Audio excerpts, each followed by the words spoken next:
30 menit kan, berarti di sini udah mulai turun lagi nih RAM-nya setelah nggak digunakan lagi.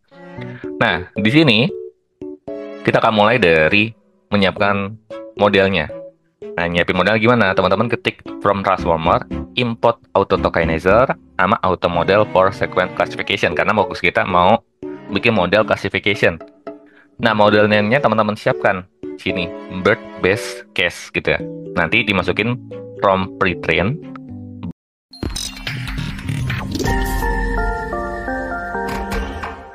Halo semuanya, ketemu lagi di hari ini.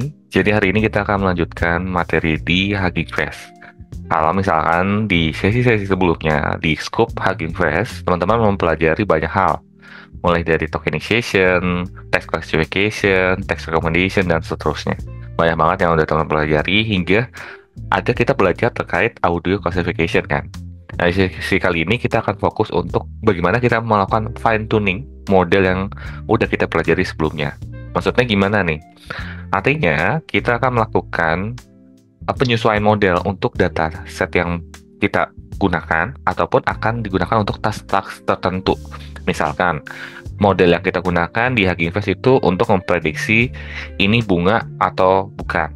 Nah, kita mau nambahin dataset anjing dan kucing, yang mana nanti modelnya itu bisa membedakan apakah gambar ini adalah anjing ataupun kucing, gitu ya. Jadi kita nggak akan retrain dari nol lagi, tapi kita akan menambahkan fitur tambahan dari model yang dimiliki dengan gambar-gambar anjing dan kucing.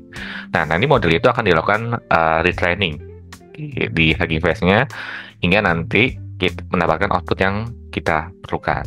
Nah, di sesi kali ini kita nggak banyak bahasan, namun kita akan fokus bagaimana melakukan training model dengan dataset yang kita miliki untuk task tertentu yang mau kita sesuaikan. Yang pertama, kita akan mempelajari apa yang udah kita pelajari selama ini. Jadi, aku akan recall kembali. Jadi, kalau misalkan teman-teman yang baru pertama kali nonton video kali ini, harapanku teman-teman bisa nonton di video-video sebelumnya. Itu udah ada apa yang udah kita pelajari apa aja gitu ya. Terus kita bisa recall dan bisa kita gunakan, kita utilize. Terus kita akan melakukan proses fine tuning.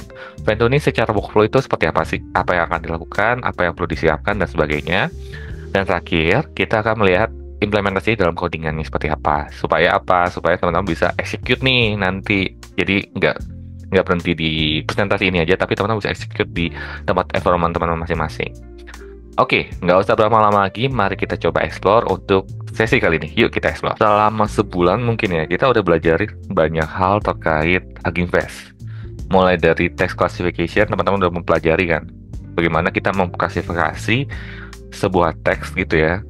Apakah dia itu positif atau negatif, biasanya seperti itu.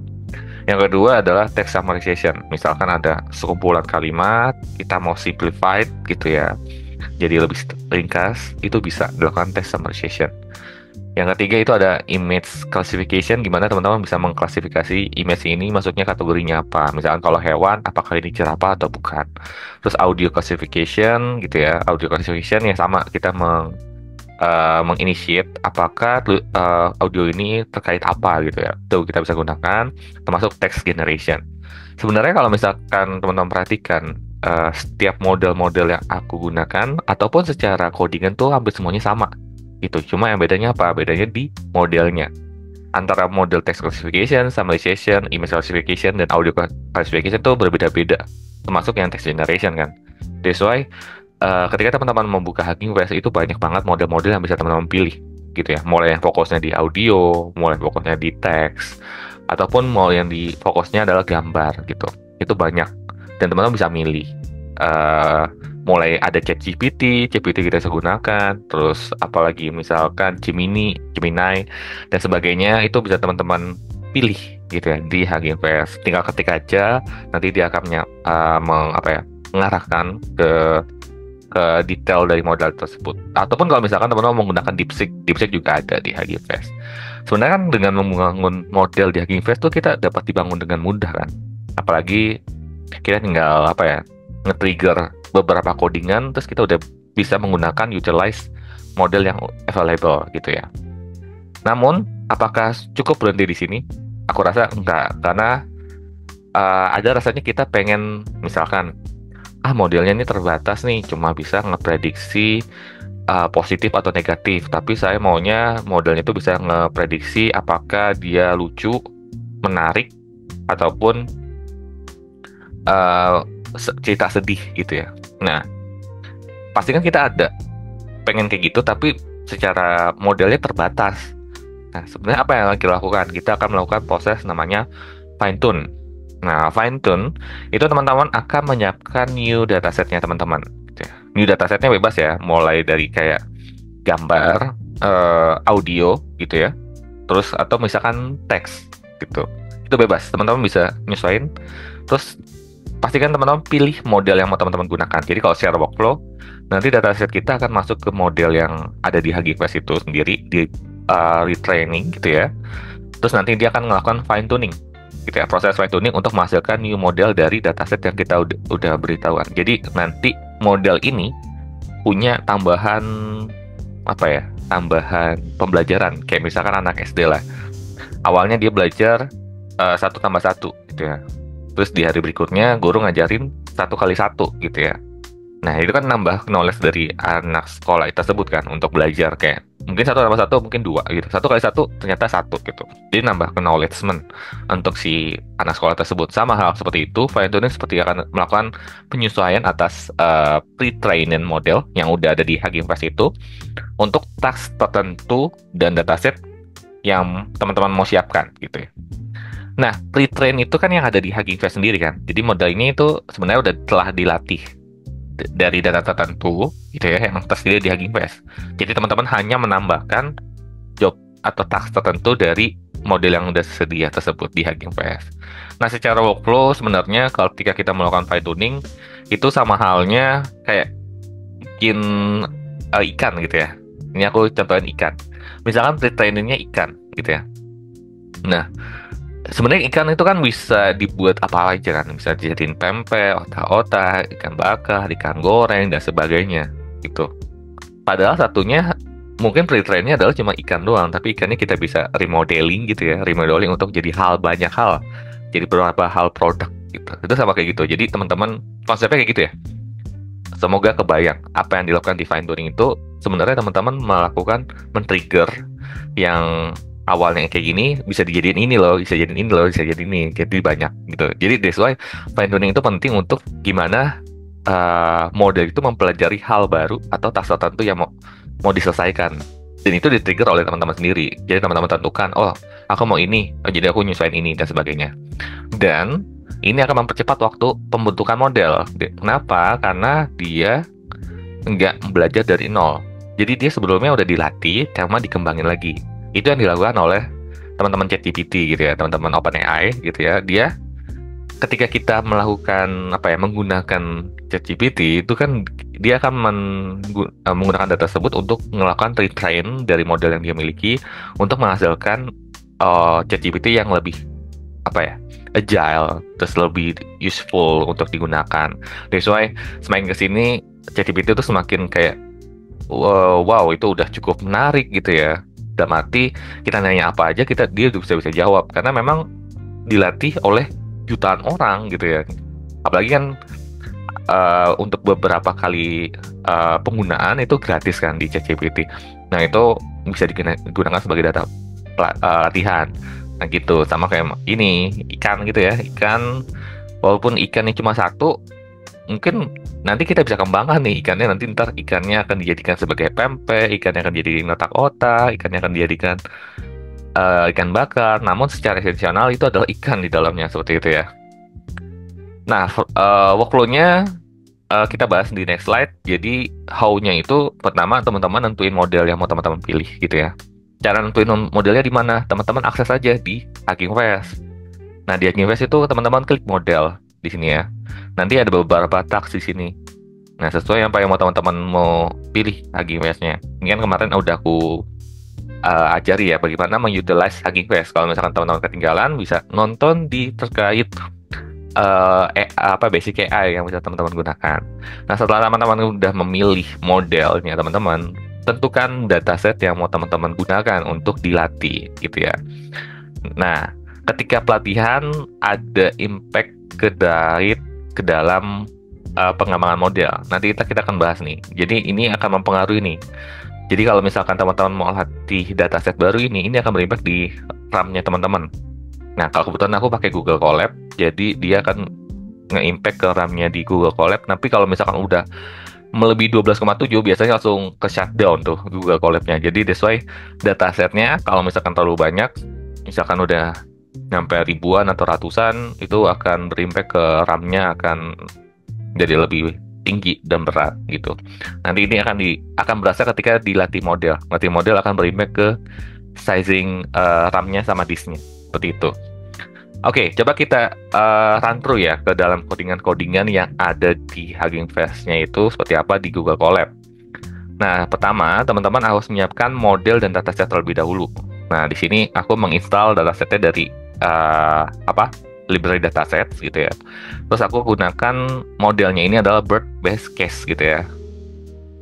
Nah, di sini sebagai model pre-training yang aku pilih. Nah, sudah itu aku panggil si datasetnya kan. Datasetnya load dataset di sini. Nah, dataset yang aku gunakan adalah IMDb yang aku gunakan. Namun aku ngebatasin untuk sesi ini ada memilih 10 data aja. Nanti entah kita lihat bedanya ketika memilih 10 dan yang lainnya. Kenapa aku milih 10? Nanti aku jelasin di next slide. Terus habis itu aku melakukan preparation data, melakukan auto tokenizer gitu ya di model name-nya itu. Terus dipilih ke dataset yang kita miliki. Jadi dilakukan looping dari data yang kita miliki gitu ya. Once sudah selesai, kita akan masuk ke dalam namanya training gitu ya. Nah, kenapa tadi aku bilang di awal itu ada 10 gitu ya, karena aku bikin 2. Jadi ada 10 sampling sama 100 sampling. Ngaruhnya di mana? Ngaruhnya di waktu pemrosesan. Ketika di 100 data, waktu pemrosesan itu adalah hampir di 30 menitan atau 32 menit. Dan itu belum ada iterasi-iterasi dari si model ya. Gitu.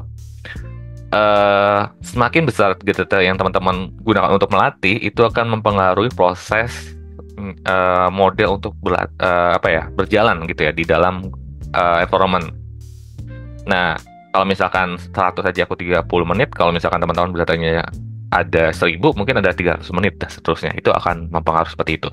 Namun ketika teman-teman mau akses di Google Colab, ketika menjalankan trainer.train ini, nanti teman-teman diminta untuk memasukkan API dari OneDB AI gitu ya.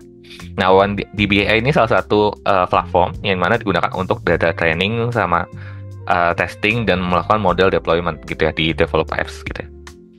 Nah, teman-teman bisa langsung akses aja webnya gitu ya. Terus masukkan login as Google gitu ya. Terus ambil API yang ada di OneDB-nya itu. Jadi ntar teman-teman akan masuk ke Google kan. Terus habis itu as Google account, masukkan nama, terus nama perusahaan, terus klik next gitu ya. Nanti kalau sudah klik next, nanti teman-teman akan masuk ke halaman homepage dari OneDB AI. Nanti copy paste dari API-nya tersebut. Aku mungkin nggak akan run through detail, cuma nanti ntar kalau ada sesinya, nanti kalau misalkan teman-teman masih bingung, boleh drop di bawah aja ya di komen, biar nanti ntar mungkin aku kasih tutorial step by step-nya di komen yang kalau misalkan ada mau ditanyakan. Namun secara flow-nya gampang sih, tinggal akses OneDB-nya, terus login as a Google account, terus habis itu nanti ntar tinggal masukin nama perusahaan kalau ada, terus klik next, terus habis itu nanti dia akan nge-create akun baru. Cuman biasanya akun OneDB AI ini berbayar, jadi kalau ketika teman-teman nge-akses itu ada 30 hari gratis gitu ya, untuk mengakses di OneDB AI-nya. Gitu. Setelah itu akan melakukan kenaan biaya dan seterusnya. Gitu. Nanti kalau udah, nanti tinggal masukin API-nya dan selesai. Nah, di tahapan ini sebenarnya kita kan melakukan training di sini. Ada trainer sama training argumen. Training argumen di sini adalah isi dari result yang mau kita setting. Nah, teman-teman bisa atur juga nih, kayak misalkan prosesnya berapa lama dan sebagainya, itu bisa diatur di training arguments. Terus trainer itu konten dari yang mau dilatihnya seperti itu. Jadi kalau misalkan pernah model.fit gitu ya, model.fit, nah ini kan biasanya masukin beberapa konten datanya. Nah, itu memasukkan datanya seperti itu. Jadi fitting dari prosesnya.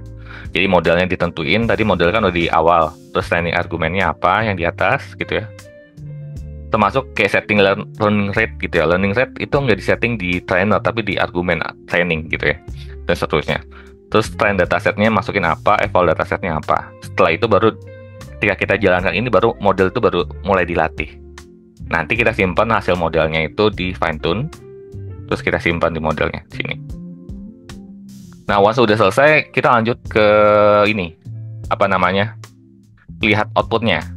Nah, ini yang tadi aku jelasin nih, semakin ini terjadi ketika waktu yang aku gunakan adalah 100 data. Bayangkan kalau tadi aku udah nyobain sebenarnya gunain 1000 data itu aplikasi Google Co-op-nya langsung shutdown gitu ya, ngulang dari awal lagi. Jadi aku turunin, oh 100 masih aman. Nanti kalau misalkan teman-teman mau coba, pastikan datasetnya sesuai, maksudnya udah mati, jangan sampai nanti Google Colab-nya down gitu ya. Ataupun kalau misalkan teman-teman bisa cobanya di lokalnya teman-teman gitu ya, di lokalnya teman-teman, namun harus disiapkan RAM yang cukup baik gitu ya, karena memang akan memakan RAM sekali ketika menjalankan ini. Jadi desa hati-hati gitu. Nah, di sini teman-teman perhatikan, ini aku testing ya, testing dari hasil model yang udah dilatih tadi. Jadi aku menggunakan data yang model yang udah aku simpan tadi di lokal model pad gitu ya. Di sini kan aku nyimpan di sini kan trainer save-nya. Terus aku mau melakukan classifier. Nah, ketika menggunakan data trainer 10 data itu label 1 itu artinya positif, label 0 itu adalah negatif gitu ya. Nah, dia jawabnya labelnya 1 gitu ya. Artinya positif gitu ya, 0,62. Tapi ketika di source data dia naik nih jadi 0,7. Artinya apa? Semakin besar dataset yang teman-teman gunakan, itu semakin mengakuratkan model dalam memprediksi. Seperti itu. That's why ada positif dan negatif ketika kita menggunakan dataset yang besar. Secara satu sisi, modelnya akan makin lebih akurat gitu ya. Namun, secara negatifnya adalah kita harus menunggu, karena memang proses latihannya akan lebih panjang dibandingkan dataset yang lebih sedikit, seperti itu. Kalau misalkan teman perhatian, ini aku waktunya cuma 3 menit kan, yang kalau misalkan 10 data, namun kalau 100 data ini 30 menit, berarti beda 10 kali lipat prosesnya. Jadi kalau misalkan bayangin teman-teman ada 1000, ada 50.000 dan sebagainya. Karena secara basically dataset yang ada di MDB itu ada 50.000 data. Namun dibagi dua sih sebenarnya, ada yang data training sama data testing. Nah, cuma teman-teman bayangkan ketika aku jalan 50.000, berapa lama nih prosesnya? Dan apakah secara environment Google Colab bisa atau enggak? Soalnya tadi aku udah nyoba 1000 aja shutdown ini RAM-nya. Gimana kalau misalkan 50.000? Pasti kita udah nunggu-nunggu lama, pada akhirnya nggak mengeluarkan hasil karena memang secara sistemnya belum capability-nya belum oke untuk menjalankan tersebut, seperti itu. Jadi perlu dipertimbangkan hal-hal seperti itu. Walaupun itu kelihatan teknis, namun itu akan mempengaruhi. Jangan sampai teman-teman udah nungguin hampir 1 jam, 3 jam, ternyata berhenti gara-gara RAM-nya shutdown gitu. Tuh ya, itu perlu dipertimbangkan juga buat teman-teman. Oke, mari kita coba cek di codingan di Google Colab agar kita kebayang ya kayak gimana sih tulisannya biar lebih detail lagi. Karena kalau di PPT kan mungkin kelihatan sekilas gitu ya. Tapi kan kalau misalkan di Google Colab akan lebih detail nih tulisannya. Teman-teman bisa copy paste, bisa ketik ulang gitu ya untuk cobain prosesnya. Mari kita cek codingan berikut yuk. Oke, ini adalah tampilan codingan kita. Tapi aku disclaimer ya teman-teman, aku nggak akan ngerunning ulang karena kalau aku ngerun yang ngelik salah satu ini akan lama banget gitu ya. Tadi aja 100 data aja butuh waktu 30 menit. Bayangkan kalau misalkan aku jalanin lagi, nanti teman-teman harus nungguin video ini selesai itu 30 menit, cuma nungguin doang. Jadi besok aku akan nge-skip. Jadi aku cuma akan jelasin secara codingan. Nah, tapi teman-teman perhatikan di sini. Jadi kalau misalnya dari sisi RAM, lihat udah mulai stabil lagi kan. Ini udah waktu peak-peaknya. Ini tadi aku nyobain hampir 30 menit kan. Berarti di sini udah mulai turun lagi nih RAM-nya setelah nggak digunakan lagi. Nah, di sini kita akan mulai dari menyiapkan modelnya. Nah, nyiapin model gimana? Teman-teman ketik from transformer, import auto tokenizer, sama auto model for sequence classification. Karena fokus kita mau bikin model classification. Nah, model name-nya teman-teman siapkan sini, bird base case gitu ya.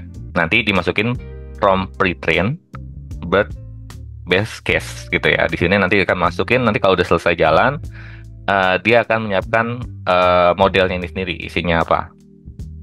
Ya kalau misalkan kita mau lihat, nah di sini ada bird. Ini ya, ini detail-detail dari modelnya. Karena memang ini kayaknya bentuknya dari neural network ya, dari datanya. Nah kalau udah, kita masukin datasetnya. Datasetnya kita import dataset, load dataset dari from dataset. Nah kalau misalkan teman-teman ngejalanin di lokal, install dulu pip install dataset agar teman-teman bisa jalanin library tersebut. Karena kalau misalkan teman-teman nggak nyiapin library-nya, nggak akan jalan apa namanya from dataset import load dataset. Nanti habis itu from transformer import auto tokenizer gitu ya. Ini karena memang udah di atas ya. Ini kalau misalkan teman-teman udah nyiapin di atas, ini nggak usah jalanin lagi. Ini bisa di delete. Nanti dataset kita ambil yang IMDb. Nah ini bebas ya. Ini aku contohin pakai IMDb. Nanti kalau misalkan teman-teman punya dataset yang ada di lokal sendiri, itu boleh digunakan. Ataupun mau gunakan gambar, teman-teman punya kumpulan gambar mana yang dikatakan anjing, kucing gitu, misalkan kayak gitu, itu juga bisa dipakai. Nah terus kita pisahkan. Aku ngambil ya dataset yang trainnya itu aku ngambil cuma 10 di sini. Ini juga 10. Terus habis itu lakukan auto tokenizer di model name-nya di dataset ya, biar datanya bisa siap digunakan. Nah kalau misalkan lihat konten datanya kayak gimana, kalau misalkan aku cetak dataset train text, ambil yang pertama aja, ini kan kayak gini tulisannya, tulisan benar-benar teks gitu ya, banyak. Nah outputnya 1 ya, artinya positif nih, lihat dari tulisan ini seperti itu. Jadi kalau misalkan teman-teman perhatikan, ketika kita ngecetak dataset dari IMDb ini, kontennya itu kayak gini ya, bukan dalam bentuk data frame, tapi dataset dictionary seperti ini. Nah kalau udah selesai, kita dataset udah siap, model udah siap, kita akan melakukan proses training loopnya. Nah training loopnya kita siapkan namanya training argument. Di training argument itu sebenarnya ada beberapa hal yang bisa teman-teman siapkan di sini. Kalau misalkan aku lihat nih sini nih, ada namanya do evalnya, terus ada unionnya, logging, save strategi gitu dan seterusnya. Ini banyak banget how utilize training modelnya gitu ya.